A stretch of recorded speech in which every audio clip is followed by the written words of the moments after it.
everyone, it's Paula here, pediatric dietitian, coming to you live here on your Baby Club Facebook group. It's nice to see some of you joining. So my name is Paula. I am a children's dietitian. I work with families, particularly of babies and young children, helping them to navigate the world of introducing solids, weaning, and also toddler nutrition.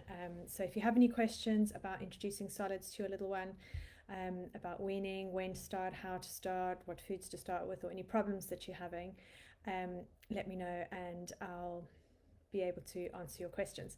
So I'm going to be here for the next half hour or so, and I can answer any of your questions. Sorry, just need to take a sip of water there. So I can see lots of you joining, so that's really great. So welcome to everyone. My name is Paula, and I can answer any of your questions about weaning, introducing solids, any problems that you're having, any worries that you have, concerns, how to start, what foods to start with, how to introduce finger foods, self-feeding, any kind of problems or any questions that you might have about baby or toddler nutrition. Sorry, I'm just getting myself organized here. So I'm just going to check if we've got any questions coming through.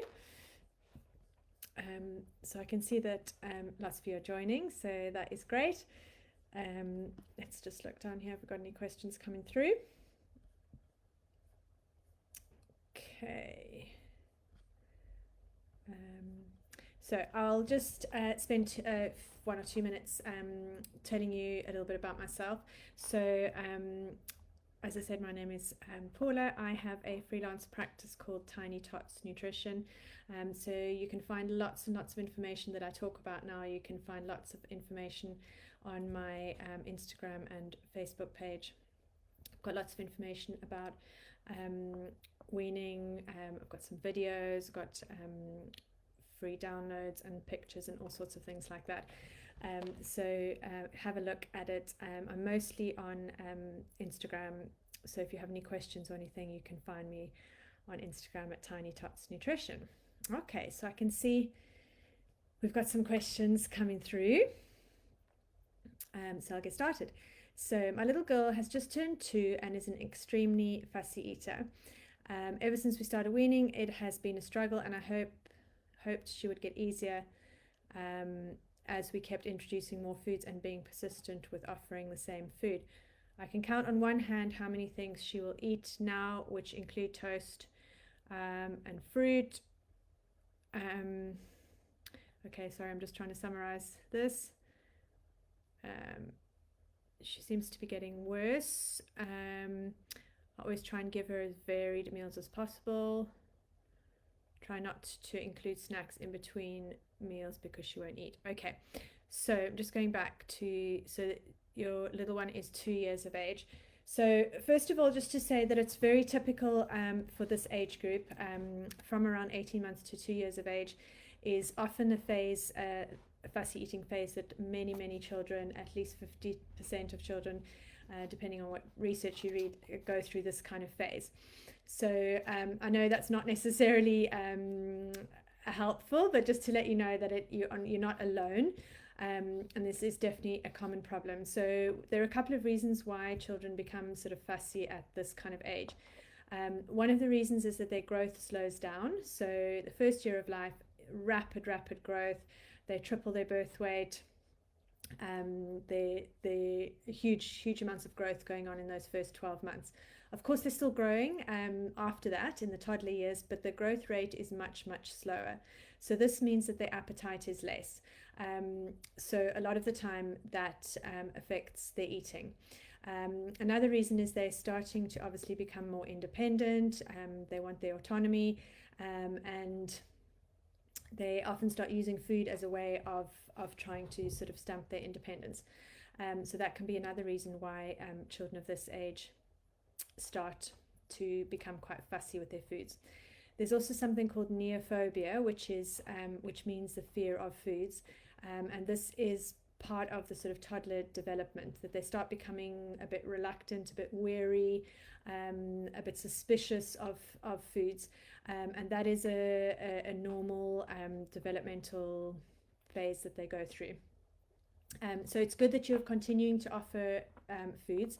It's really important to still offer a wide variety of foods. So even if your child won't accept all of them, so to continue offering a wide variety of foods, making sure that there is something within that variety that your child is familiar with, does prefer. So when you're trying to offer new foods, not having sort of everything new, but at least one food that they're familiar with and they can see and that they like, and then they'll be more receptive to trying new foods if there is at least one food in that offering that they do like and they do enjoy. But it's really important to not only offer the foods that they like. So those shouldn't be the only foods that you're offering, because then what happens is children get what we call food gags, and they start only having those foods, and then they start, because they get tired of that food eventually, they start refusing that food, so that their range of foods gets more and more limited, which it sounds possibly what might be going on here. So on the one hand, it's completely normal for children to refuse something that they previously ate. But if the range of foods is getting narrower and narrower, and if you're finding that your child is refusing an entire food group, so they're not eating any meat or any other protein alternatives, or they're not eating any fruit or vegetables at all, or not having any dairy products, that's very rare, because usually they'll gravitate towards the smooth dairy products. But if you are finding that they're refusing an entire food group, then or another thing I was going to say is if they are very, very particular with the textures of food. So we find that some children seem to be super sensitive to certain textures and certain sort of sensory input. So a lot of children gravitate towards either very smooth or very crunchy foods. And other foods that are sort of mixed textures, or the texture of meat or things like that, some children find those very, very difficult. So in that case, I would try getting some further support in terms of asking your GP if there is a feeding team around in your area. So a multidisciplinary feeding team, which usually involves a dietitian to look at the nutrition, speech and language therapist to look at the oral motor skills, and an occupational therapist to look at the other motor skills and the sensory side of things. So if you feel your child the food is getting more and more limited, maybe your first step, speak to your GP and health visitor.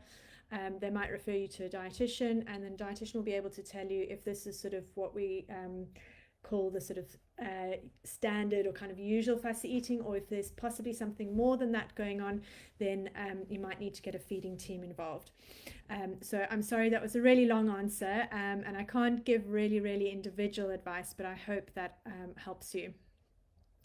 Next question is about a high chair. Would you recommend a certain high chair for weaning? That's a great question.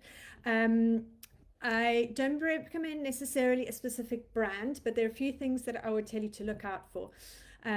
So one of the things that is really, really important is that your baby's really well supported in the high chair. And the one thing to look for, is a footrest.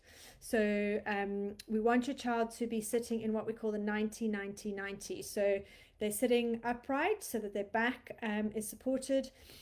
There's a good seat so that their hips are at 90 degrees as well. And then there's a footrest so that their knees go down at 90 degrees as well. So that's what the occupational therapists always talk about in terms of support from a high chair. So one of the key things I would look for in a high chair is that it has a footrest, or if it doesn't have a footrest, if there's some way that you can kind of make a footrest for your little one. Because if they have kind of dangling feet and their core is not really well supported, it makes it harder for them to concentrate on eating if they are sort of having to worry about balancing and falling over and being stable. Having a stable base is really important for eating. Okay, so I hope that helps. Next question, what are the signs that that my baby is ready for solids? So that is a great question. So there's a few developmental signs that we talk about that will help you decide whether your baby's ready for foods, ready to start solids. A lot of people say, how old should my baby be when they start solids? And there isn't a sort of set age for everyone. So the key thing is to look for the developmental signs of readiness, because that would vary from one child to another. So there are 4 key signs to look out for. So the first one is that your baby's able to sit up, mostly unsupported. So they can have, can obviously still be supported in a high chair, but they shouldn't be kind of falling over to the side or hunched forwards at all. So sitting upright is a really important part of being ready for solids. And part of that is that they're able to hold their head and neck up steady as well. So head and neck control, as well as that stable base that I was talking about. So they're able to hold their core without flopping over. A third sign to look for is that your baby's able to look at, grasp, and bring food up to their mouth. So you might see this with particular types of toys that they're playing with, so like the silicone toys, the teethers, all that type of thing. If they're able to look at that, pick it up and bring it to their mouth, then they have the coordination to do that with foods as well. And then the fourth sign, the last sign to look for, is something called the loss of the tongue thrust reflex. So that's so that babies can take food off a spoon or from a soft piece of finger food and move that food to the back of their mouth in order to swallow it. So if you give them a little bit of food either on your finger or on a spoon, and the food just comes straight back out again, so it's just really coming out again, it's not being moved to the back of the throat, they might not be quite ready for solids yet. So that's the fourth sign to look for. So those are the 4 things: sitting up on their own, holding the neck and head and neck stable, being able to pick up food and bring it to their mouth, and the loss of that tongue thrust reflex. So they shouldn't be just spitting the food straight out again. So I hope that helps. Okay, this is great. We've got some more questions here. So my 10-month-old constantly gags on food with textures. How do we overcome this?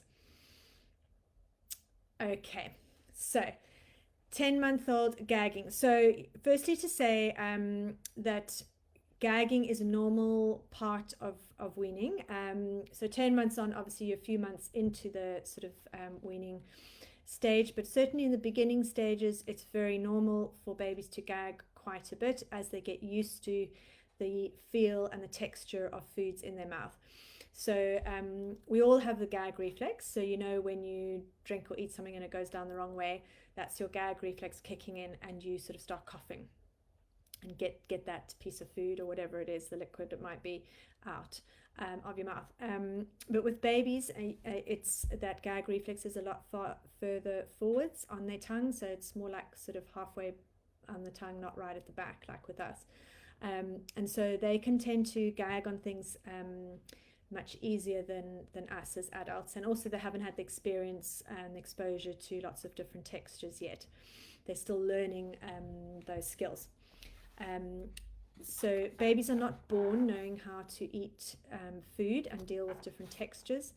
They're born knowing how to breastfeed, you know, the sucking reflex, but they're not born knowing how to eat. So they need to learn those skills of moving foods around in their mouth, chewing, swallowing, those skills. So gagging is very different to choking. So as I was saying, gagging is completely normal. It's a protective mechanism to protect the airway so that the food that they're eating is not going down into the airway, because obviously that would be very dangerous. We don't want that. So there's a big difference between gagging and choking. So choking is when the airway is completely blocked off, and so there won't be any noise. So with gagging, your baby usually coughs. They might go red in the face a little bit, their eyes might water a bit, and they will cough and sort of spit that lump or whatever it is out of their mouth. Sometimes it can be quite severe and they might be sick, which is obviously not very pleasant, but it's their body's way of getting whatever that is out of their mouth. With choking, there's no noise because the airway is completely blocked, so there's the air cannot get out, and so there's no noise. It's usually silent. Your baby might start going a little bit blue around the mouth and reaching out to you, and that's when you would need to intervene. With gagging, you don't need to intervene. With choking, you really need to intervene, and so I'd recommend everyone who has a baby, every parent, carer, or anyone who looks after children, to go on a first aid course to deal with that. So sorry, back to this question about a 10-month-old gagging on textures. So I'm not sure of the background or the medical history of this child. So sometimes if children have had gastroesophageal reflux or some other kinds of challenges in the beginning, they might have a very sensitive gag, and they might gag on textures much easier than other children. So what you can do to help, actually finger foods really helps. So soft, large finger foods that babies can pick up themselves and put in their mouth. We find that babies who can feed themselves, self-feeding, so with finger foods, or picking up the food from a bowl themselves, feeding themselves can help a lot with gagging, because they can feel and they know exactly where the food should be in their mouth, and they don't get a surprise if there's some food further back in their mouth. If they're still having kind of purees, I'm not sure what kind of texture that they're able to manage, but thickening up the purees first before adding lumps can help to move them on with textures. And as I said, the finger foods, the soft finger foods, can really help. Other things that can help, just want to show you this. So something like a dip spoon. This is from Cogni Kids. Something like this, which has got silicone, and baby can use that to self-feed, to put into a puree and then bring it up to their mouth. So something like this, or a teething toy, or something that they can chew on, something that can chew on the side of their mouth, will help them get used to the feel of things in their mouth and will help lessen that gag. Also things like a toothbrush, having things in their mouth, biting down on things like that, can really help with that sort of gag reflex. If you are really worried and your child's often coughing or on foods, or you feel, or if there's anything that sounds a bit strange, but if their food comes out their nose, nasal regurgitation, or if they're being sick a lot and they just really can't seem to cope with textures, might need to get in touch with a speech and language therapist trained in extra training in feeding difficulties, because they can help with assessing your child in terms of their oromotor skills, so the muscles around their mouth, their tongue, their lips, using all of those muscles to see if there are any problems. So that's only if it continues, but things like the finger foods and encouraging them to self-feed and using silicone teethers and things in their mouth can help move that gag reflex back. Okay, so this is great. Next question. I'm worried about food allergies when I wean my baby. What is the best approach? Okay, so a lot of parents are worried about food allergies.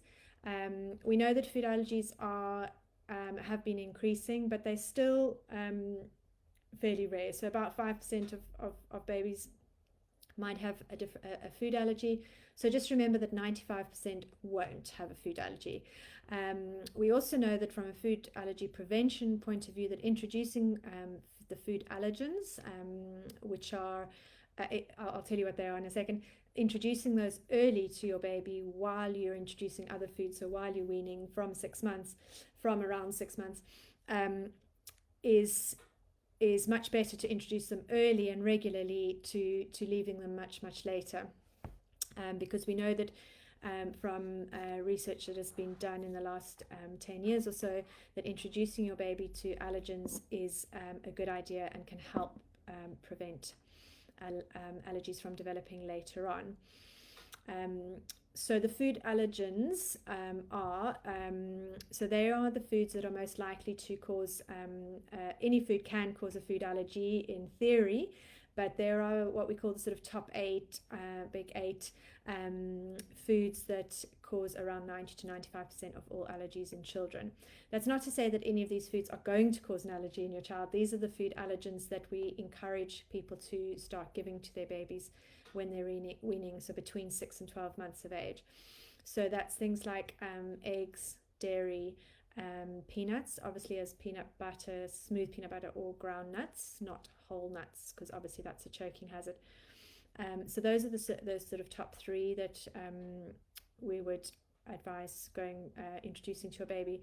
And then things like tree nuts, wheat, soya, fish and shellfish, and some people include sesame in this list as well. So that's like tahini, sesame seed paste, or hummus that has got sesame in it.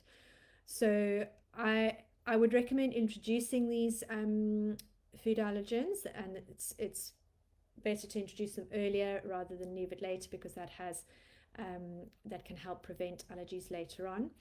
If your baby has early onset eczema, so particularly in the first 3 months of life, particularly if the eczema is severe, requiring steroid treatment, and if your baby has a food allergy already, so if they maybe have a calcium or protein allergy or something like that already, then particularly if that is an immediate type allergy, then you should speak to your allergy specialist, your allergy dietitian, first before introducing these allergens. But do that as soon as you possibly can, because there's a lot of benefits to introducing these allergens and you don't want to leave it too late. So the general advice for the general population, so that group I've just told you about, eczema or another food allergy, those are what we call a higher risk category. And even though they're higher risk, they stand to benefit a lot from introducing these allergens if they are tolerated. So it's really, really important that as early as you can that you speak to someone about your baby if your baby has eczema, particularly if it's severe eczema. But if your baby doesn't have eczema, they don't have any other food allergies, I would just introduce the food allergens as you would any other food. Introduce them one at a time. That's the only other difference in terms of vegetables or fruit or any other food that you would introduce.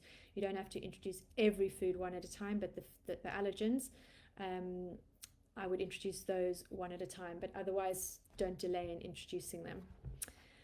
Okay, so I hope that is helpful. Okay, I'm just looking at the next question. So next question is about a 1-year-old. Will only feed herself. She's fine with finger foods but can't use a spoon properly. She just refuses anything on a spoon if we give it to her. Can anyone give me any advice on either how to get her to take from the spoon or ideas of finger foods? Yeah, so it's really common, and it's actually really positive for a 1-year-old to only want to feed herself, because really this is where we want to get children to. So the whole point of weaning is to introduce babies to the family foods, to the foods that we're eating, as long as they don't contain salt. And so it's actually really, really encouraging and positive that she's wanting to feed herself. I appreciate that it does become difficult if they don't want to accept anything from a spoon, but it is developmentally normal and positive that she is doing this. A few things that you could do if you do want to get her to eat, for example, a yogurt that you really need to have on a spoon, or some porridge or something like that. Porridge you could thicken up a lot, so she could either use her hands or you could make it into like little porridge fingers, where you just make the porridge very thick and then kind of roll it into a finger or a little ball, and you can bake it for a little bit and then you can use that as a finger food. But you can either use this dip spoon that I was showing earlier. So this is a spoon where it's just flat, but it has these bumps on it. So a thick puree will stick on here. So you don't need to, like with an ordinary spoon, for example, here, you need to really scoop the food up and then really balance it while getting it to your mouth. Whereas this spoon, a dip spoon, you just sort of dip it in, and then the baby can, it doesn't matter which way up it is, they can just bring it to their mouth and kind of lick the food off. So the first thing I would say is they shouldn't, you could start giving her really thicker puree, so that she could just use this dip spoon or just use her hands to pick up the food. You could also do what we call preloading a spoon. So this is a really big spoon, just to show you an example. If you preload the spoon, for example, with like a thick Greek yogurt or like a thick porridge or something like that, you could preload it and then hand it to your baby and sort of guide the spoon up to her mouth so she doesn't sort of spill everything along the way. But of course, the mess and spilling and everything is part of learning. And I would also say it's, like I said earlier, it's really positive that she doesn't really want you to feed her anymore because she's really wanting to be independent. So I hope those few things help you. I have got lots of ideas of finger foods on my page that could also be helpful. Okay, sorry, just seeing. Okay, so I've got a question here from Zoe. My boy is nearly 6 months and I've just tried him with some veg and porridge. He just cries with both. Does this mean he's not ready or is this a normal part of weaning? Thanks. Okay. Okay. So yeah, so he's nearly 6 months. So he presumably he was showing signs of developmental readiness. So that's why you started, which is absolutely fine. You're really just at the beginning of weaning. So I wouldn't push things too much. Maybe just leave it for a day or two and try again. Try and give your baby some independence. So putting the food on a tray or in a bowl, even if whatever texture you want to go for, but letting your baby touch the food, even if they don't eat very much at this stage. When they first start weaning, it's not about the volume of food that they're taking. It's really just about the tastes, exposing them to the tastes of something other than milk, other than breast milk or formula milk. So it's really about exposing them to those tastes and textures and smells and everything. It's so new and so different that it doesn't mean that he doesn't like the food necessarily. It's probably just unfamiliar and he's not sort of used to, not really sure what's going on. So I wouldn't worry too much. And you just in the early stages, I would let him try and sort of play with the food, feel the food, maybe lick it off his fingers, start getting used to the food in that way, and not push it too much. You also said, it might mean that he's not ready. So it depends. If the food's sort of all coming out again and none of it's going in, then it might be that you could wait a little bit. Equally, we don't want him to be unhappy, so try and keep things relaxed as possible. Just small quantities, so 1 or 2 teaspoons we're talking about, or 1 or 2 pieces of really soft finger foods.